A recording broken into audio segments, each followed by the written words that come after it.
What the fuck, ICE? Did y'all know that 20% of the immigrants in this country, in the United States, are white? Did you all know that 1 in 5 immigrants in the United States is Caucasian? It says here approximately 20% of immigrants in the United States are white, Caucasian. The figures represent a significant shift from earlier periods where white immigrants, primarily from Europe, constituted a much larger portion of the immigrant population. How come 100% of the immigrants that we're seeing detained by ICE are Latino, Hispanic, Mexican? Why is that? When 1 in 5 should be white. Now my next question is this. ICE, when do y'all start deporting them? Hello guys, welcome once again to the channel. I hope wherever you're watching us from, you're having a great time. We have always seen one issue that is affecting almost every part of the world, and this is the question of immigration. You find that sometimes, especially Africans, have always been blamed for coming out of Africa and going to look for greener pastures in Western nations. And this is an issue that most Western nations have also been struggling with because they want to find a way of deterring Africans from getting to their countries. You've seen Europeans, especially Spain, Italy, UK, and many other countries trying to ensure that Africans don't get to their countries. And one issue is here. You find that the manner in which immigrants are always treated in different countries tend to differ depending on how their skin color is. For example, if there is somebody from Africa with the dark skin going to Italy, automatically based on the skin color, they will face some level of discrimination. But then if you look at somebody like a Ukrainian moving to Britain, the possibility of him or her facing the level of discrimination that a black person from Africa will face is totally different. So this is an issue that I think we need to talk about, because one thing that really underscores everything is the fact that we are all humans. And it doesn't really matter the kind of skin color that I have. I believe that the issue of racism and racial hierarchies that have always been created over the years has always been because of the desire to really create an elite that wants to control others. But then if you look at it deeply, you'll then realize that the white elite who continue to capitalize on racism, they only use it to benefit themselves. And that can really be revealed by what we saw during the China-US trade wars, where Chinese companies were coming out to expose how Western brands or Western nations and their elites have used different brands and companies to exploit Americans or to exploit white people. So in the end, you realize that all these things that we see, all this stratification in terms of skin color, are always used to ensure that there is a certain group of people who benefit off of the entire population of the world. So a white person might look at himself and think that, oh, I'm white, and therefore there are certain privileges that I'll get.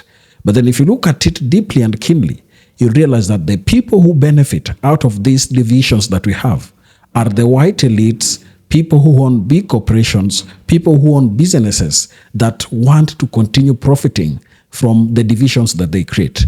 So in today's video, we're going to talk about this issue. And there are certain clips that I came across from TikTok that were talking about this issue. A white guy was talking and describing how they have always mistreated and misrepresented non-white immigrants in their institutions. He says that being a white immigrant has always thrown favor to them, and in most cases they're always not viewed as immigrants as compared to other people with dark skins. So I want us to watch these clips, then come back and share our thoughts deeply. Let's watch.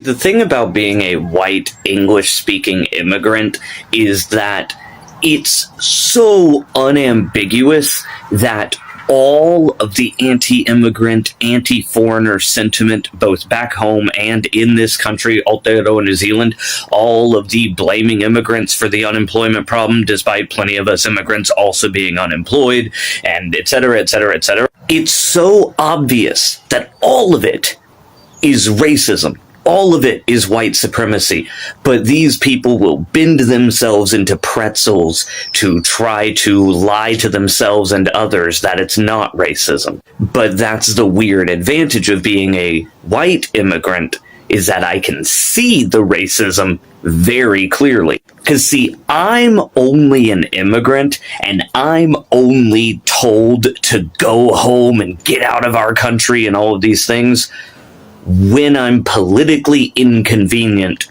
for a conservative Kiwi. Otherwise, if conservative Kiwis don't know my political stances, if they don't feel threatened by my presence on the political stage, they have no problem with me. I have had plenty of white Kiwis come up to me, strangers, come up to me in public, like at a bar, and within only a couple sentences of a conversation, I don't know these people. All we've had is, hey, how's it going tonight? Oh, it's good. Oh, where are you from? Oh, I'm from Texas originally. Oh, Texas, that's cool. And then, immediately, they will start railing into anti-immigrant statements, very strongly anti-immigrant sentiments to me, an immigrant, with the obvious assumption that I am going to agree with them somehow. Because when they say immigrant, when they say foreigner, then when they say migrant, they don't mean white people. Some of them, and possibly in the comments to this video, will mean white people now, but only people like me who are politically inconvenient and expressing something that goes against and threatens their worldview. As a white immigrant, you get to basically live as a non-immigrant until you rock the boat too much. Because it's never actually been about sovereignty. It's never actually been about jobs. It's about racism. See, the thing about... Watch that video in its entirety. This is the best video that I've seen for a long time, because it 100% describes exactly what I've been trying to get across with regard to what it's like being a white immigrant in this country. He's talking about New Zealand, I'm talking about Australia. And he points out a couple of things. The first one being that if you are a white immigrant to this country, it is quite obvious that whenever people talk about immigrants, they mean non-white immigrants and not me. Because I've had the same experiences. I have been talking to people who know that I'm an immigrant, who will just go off on a whole bunch of anti-immigration stuff. And if I pull them up on it, they're like, but you're not the kind of immigrant we're talking about. You've assimilated. What they mean is that I look and sound exactly like they do. And they are so locked into this that it's skin color based. I have had people tell me to my face that they don't regard my wife as one of the bad immigrants because they regard her as being almost white because she's married to me. And they mean that as a compliment. And that's why I make the effort on this app to point out that I'm an immigrant, because I am no different to any other immigrant. I work with a whole bunch of immigrants.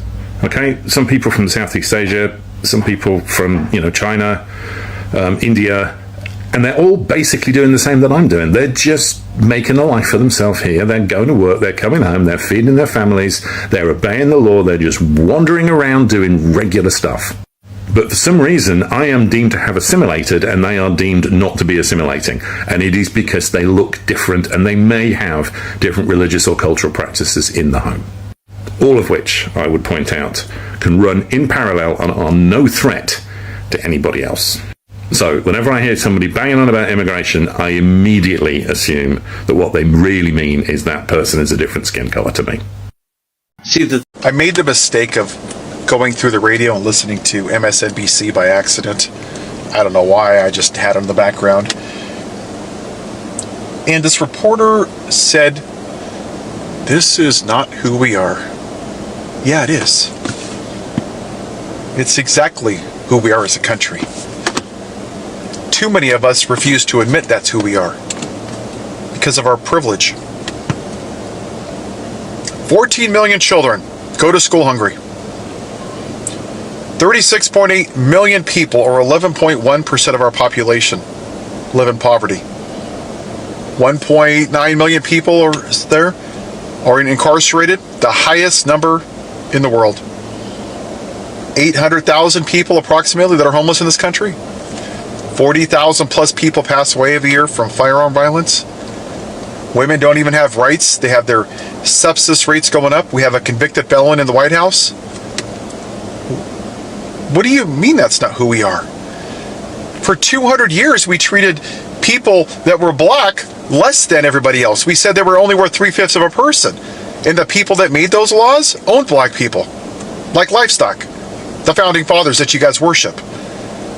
They couldn't vote. They couldn't drink from the water fountain. Women didn't have rights. They couldn't vote, couldn't have credit, couldn't have no-fault divorce until, hell, what, the 80s, I think it was? Black people couldn't vote till the 60s? We put Asians in internment camp? We stole the land from the Native Americans. Some of the land we took from Mexico. Hell, we even stole the land from the Hawaiians.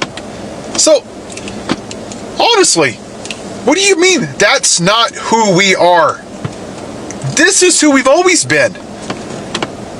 This has always been a male white patriarchy. Period. And the media and people that are online still refuse to sit it. They put their heads right up their backside and are shocked and saying, that's not who we are. So, I'm going to explain it for people in my demographic, and I'm going to keep it very short and simple. Now that you feel like a percentage, a fraction of an inconvenience, now you've actually felt a small taste, a fraction of a fraction of what it feels like to be a black person. Now you want to say, that's not who we are. Yeah, it is. But your privilege kept you from the darkness for all these years. And now it's showing up at your front door. It's who we've always been. And I'll say it again. It doesn't matter if we have the red team or the blue team in the White House or in Congress or in the Senate. Until we tear down the white patriarchy in this country and admit that America has never been great for everybody, except for my demographic, we will never be great for everybody, and we will never be equal for everybody. So don't tell me that that flag is a sign of freedom. To you, maybe. But to somebody that doesn't look like me, it was a symbol of oppression.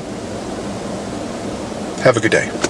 It's always laughable to me that white Americans never think that they're gentrifying a place, but that their presence makes the place better versus worse. And in the conversation around the white Americans and the bulk of Americans that are indeed gentrifying Mexico City, people protesting you being there is not at all the same as immigrant folks, migrant folks being in the United States of America. Because let's start with the very real fact that when people immigrate into the United States, they do more with trying to assimilate, to be American, versus trying to make you assimilate into their culture. When the fun part about it is there is no such thing as quote unquote American culture, because the identity of the United States of America in and of itself is stolen. Everything from its food to its music to its people are bagged, borrowed, and stolen. I don't have any sympathy for people that have so much privilege that they can choose a place in which they're going to immigrate to live, be either hosted by their job or self-funded by their work, and also refuse to learn the language, eat the food, and complain about the overall cultural identity of the place when you can just, as I always say, stay your ass home. To all the minorities that voted for Trump, do you know what white Trump supporters really think about you? What they say behind closed doors? I used to be conservative. I grew up around a bunch of Trump supporters. Let me tell you, these people do not give a fuck about anybody but themselves. And you might think they like you as a person, but they don't like you. They hate you.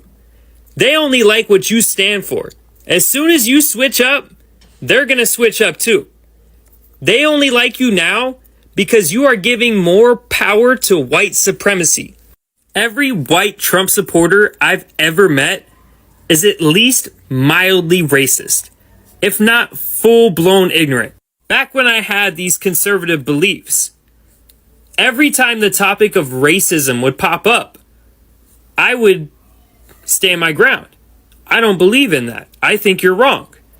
And they would label me a liberal. Before I even identified as a liberal, I was labeled by them as a liberal for speaking out against racism. So basically, if you're against racism, you're considered a liberal. If you are for or compliant with racism, you are considered conservative. And I didn't create this division, they did.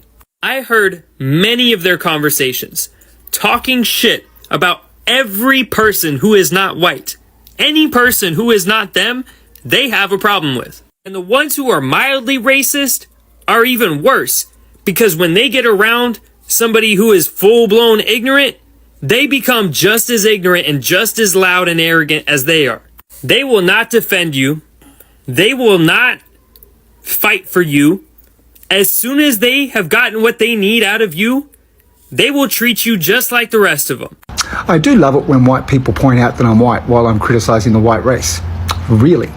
The reason why I can so confidently say the things I do about the white race is because I'm white, and is because I'm 50 years old. I lived on this planet for 40 years as a white man and 10 years as a white woman now.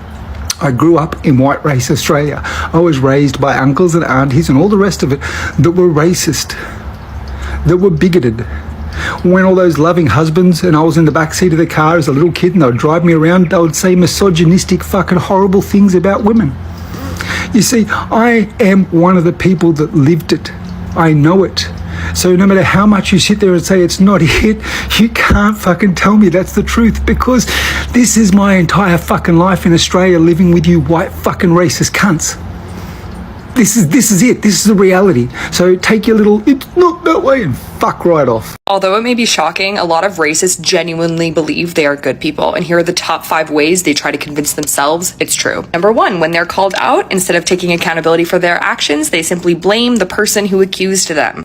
They didn't do anything wrong. In fact, the other people are being sensitive, and they are a good person, so therefore they can't possibly say anything racist. Number 2, by leaning heavily into cognitive dissonance. You don't know, cognitive dissonance is when you have 2 conflicting beliefs, and that creates discomfort in someone, so they have to either change one of their 2 beliefs that they can coexist without the person feeling overwhelmed. So instead of being like, oh, I am racist, I should stop being racist, they're like, oh, actually, I am a good person and what I said wasn't racist, so that they can balance it out. Number 3, by leaning on their racist friends for validation. I think this one's pretty self-explanatory. Number 4, by blaming woke culture as a whole for the reason that they have been called out, because they couldn't possibly do anything wrong. It must be a societal problem. And number 5, by playing into the reverse racism myth. Not only am I not racist, but actually you are being racist to me as a white person, because that is the real problem in society. Bye.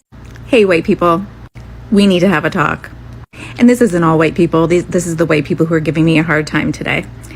So here's what y'all either don't know or forget. I've been watching, observing with eyes wide open other white people for 51 years. For 34 of those 51 years, I have loved a black man. When that happened, my eyes became even more wide, because I realized, even though I had seen it before, but I realized in real time how racist, how biased, how prejudiced most white people are. I'd walk into new spaces and people wouldn't know that they needed to censor themselves yet. So they would just let it fly and they would speak freely, and I would be offended. And at the time, when I was young, I didn't know what to do with that. I'd get upset and I'd cry. I'd remove myself from the situation, but I didn't know how to stand up for the situation. And mostly that was because the people that were saying these horrific things were people I thought I liked and trusted, and then I realized I can't like and trust you anymore. So it was hugely disappointing. As I learned and grew, I understood that I have a voice and I can speak up, and you see me on here all the time talking about all kinds of anti-racism work that I do. So, I learned how to deal with that and how to open my mouth and say something.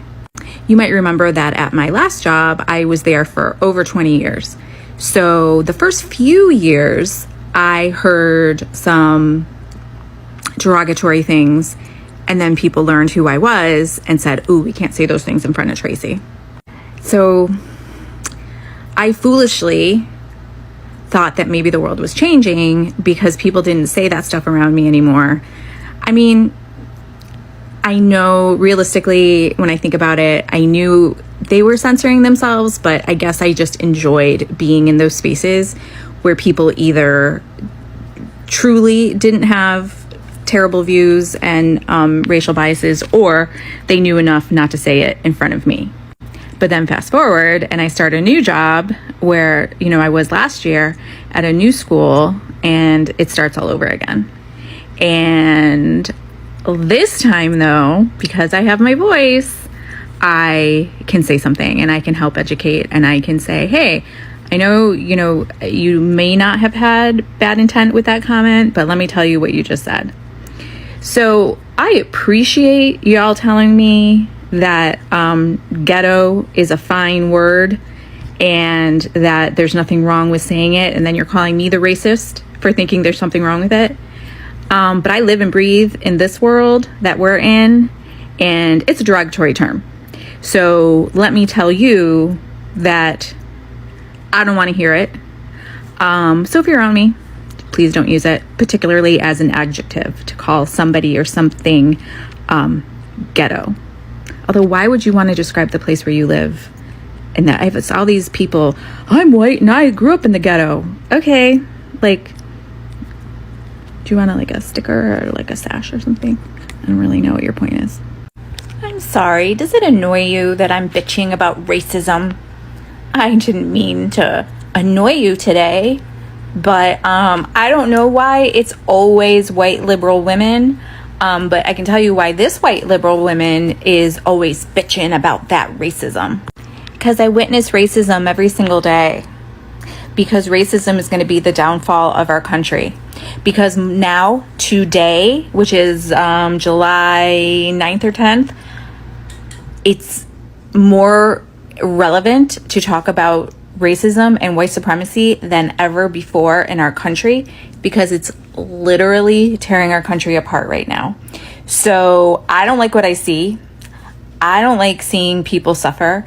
I can see how much better our country can be if we would just get over the fact that the demographics of this country are changing, and I'm not going to shut up about it. So I know that you're disappointed. You should block me. Go ahead and block me so that I don't come up on your feed anymore, because I know I annoy you and you don't want to hear from people like me anymore. The white South Africans. Let's talk about it. So I posted a video talking about the white South Africans that are receiving refuge in the United States. And I've gotten a few comments, very few comments, from people who are claiming to be white South Africans that are trying to justify all this, that are trying to double down on the persecution, right? And I'm not saying that there might not be fucked up shit going on in South Africa to white people, but I want to put some different context on the situation, because I touched on the fact that we're kicking all the brown immigrants out of this country while allowing these white Africans to come here. But I'd like to touch on another matter, a matter that's actually personal to me. And I never make things about myself, but I'm going to touch on it here. I served in the United States Army. I did 8 years. I was on active duty service. I deployed to Iraq, was in a combat zone. But I'm not even going to talk about the combat part of it. Let's just talk about the service part of it, because I have a lot of veteran brothers and sisters who never saw combat but still deal with a lot of the same issues. I initially joined the Army when I was 19 years old because I had no direction, I had no discipline, and I had 2 kids who I couldn't take care of. So I had to make a decision that would be in the best interest of my family moving forward. Well, in doing that, it did a lot of damage. Emotionally, mentally. I have broken relationships with my kids. Relationships that I might never be able to mend because of my absence. We spend a lot of time in the field. We spend a lot of time training. We're away from our families a lot, even when we're not in a combat zone, when we're not deployed during war, which is when I served during wartime. We spend a lot of time away from our families, even when we're stateside. That takes a toll on you and on your kids or your wife, whoever, significant other. I've been out of the military for 10 years now, and I've had to fight to get the benefits that I'm supposed to be entitled to. And it's not just me. It's a lot of veterans who are going through that. They're not getting the disability ratings that they're entitled to. They're not getting the mental help that they're entitled to and that they need. I've been trying to see a mental health provider for the last 2 years. 2 years. I've been trying to see somebody for mental help. I'm calling the VA, telling them that I need help. I've been diagnosed with different medical conditions that have been connected to my service, but I can't get the disability rating.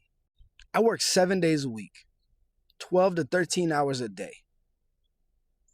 I'm waking up at 4 o'clock every morning and going out and working. I'm working all day. I pick my kids up from school in the afternoon. I come home, I help them with their homework. I make them dinner. You know what I do after I'm done making them something to eat? I go back to work. And I'm doing that just to survive. So miss me with that bullshit, with that sob story, when my government is bringing your candy asses over here and providing you with housing and providing you with food when you already have all that shit back home. Fuck you.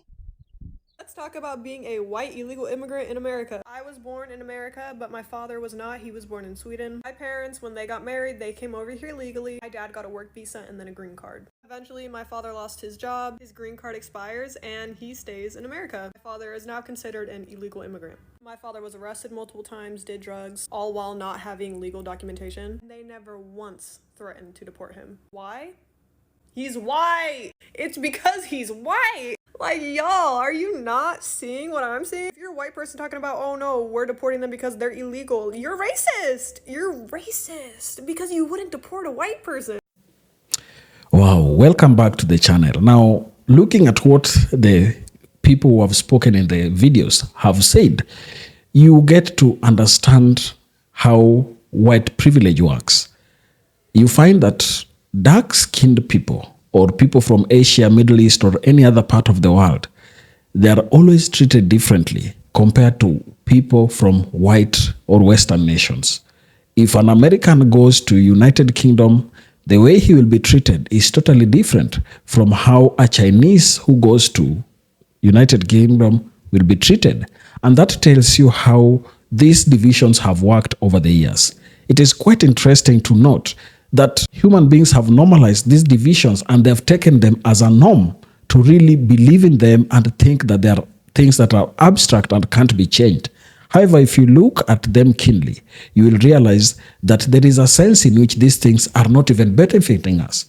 I've looked sometimes at clips in France where some black immigrants go and save people. And these people who are being saved are white, being removed from burning buildings. And during those times, you'd ask yourself, did these people really know that these black people are the ones who will one day save them? In as much as for many years, they have continued to entrench racism and use whiteness as a privilege that exclude black people from their privileges. I think we need to open up our eyes and know that the world we have today, we are globalized to help each other, not globalized to continue hating on each other.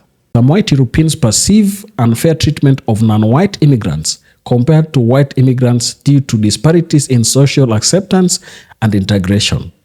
White immigrants, particularly from other European nations, often blend more easily into predominantly white societies, facing less scrutiny over cultural or racial differences.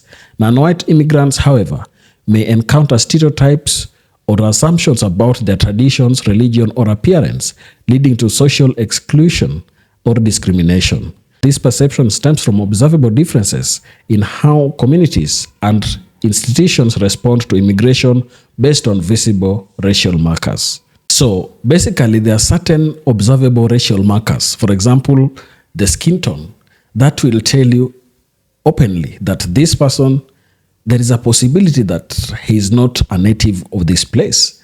For example, if you go to France, you'll find many black people, but there is a way in which even black people who are French nationalities tend to receive some hate from their white counterparts. And therefore, the institutions that have been created and was created by whites is to ensure that black people continue to be subdued in all aspects of life. And that is why, no matter where you are, look at even the sports that we have. The level of racism that blacks continue to receive almost everywhere is still unmatched. But then, when we have people, for example, Ukrainians, they don't get the hate that other black people get, even black French people. So it tells you that the systems and communities that we have been institutionalized to ensure that blacks are subdued in many ways. People who don't have that whiteness, that the level of whiteness that I think is important, do not get privileges that others get. So that really tells you that we are living in a society that needs a serious reorganization. Historical and systemic factors contribute to the unequal treatment. Colonial legacies and entrenched racial hierarchies in some European countries have shaped attitudes that prioritize whiteness as a cultural norm.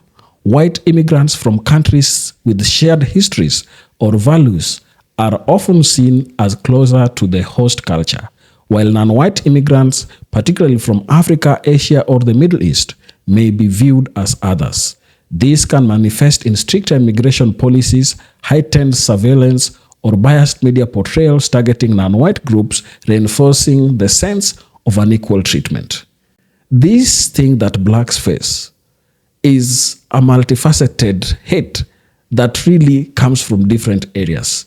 If you look at the institutions of governance that have been created in these European nations, even in America, you realize that they have been designed in a way that in the long run, they will always hurt black people. If you look at the media, how the media portrays black people, look at the movies that we have. They have always portrayed black people as problems, as criminals, as people who are violent, as people who pose danger to the white people. So this really tells you how blacks have been, for many years, misrepresented to have the kind of picture that we have today. And therefore, ending this will not take a day's event. It is something that must be a concerted effort towards really eliminating the negative influence that has been created and institutionalized over the years. Economic opportunities also highlight disparities. White immigrants are often perceived as having better access to jobs and social mobility, especially in industries where cultural familiarity or networks play a role. Non-white immigrants may face barriers like unrecognized qualifications, language challenges, or outright discrimination in hiring. For example, studies in countries like the UK and Germany show that job applications from foreign-sounding names are less likely to get callback from those with native names.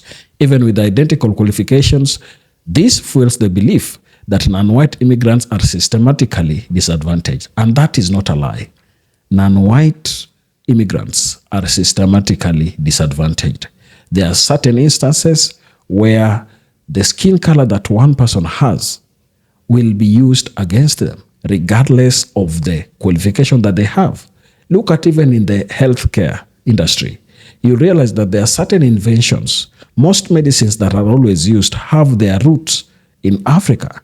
But then the white person who came to Africa took them out, extracted the potent substance from these plants that we had in Africa, then said that they discovered or they developed a cure to a specific disease, when these things were native to Africans and Africans used them without even any individualization of their existence. So it tells you how the system works against blacks. And if you're a black person, when you get another black person, I always say that we are one people.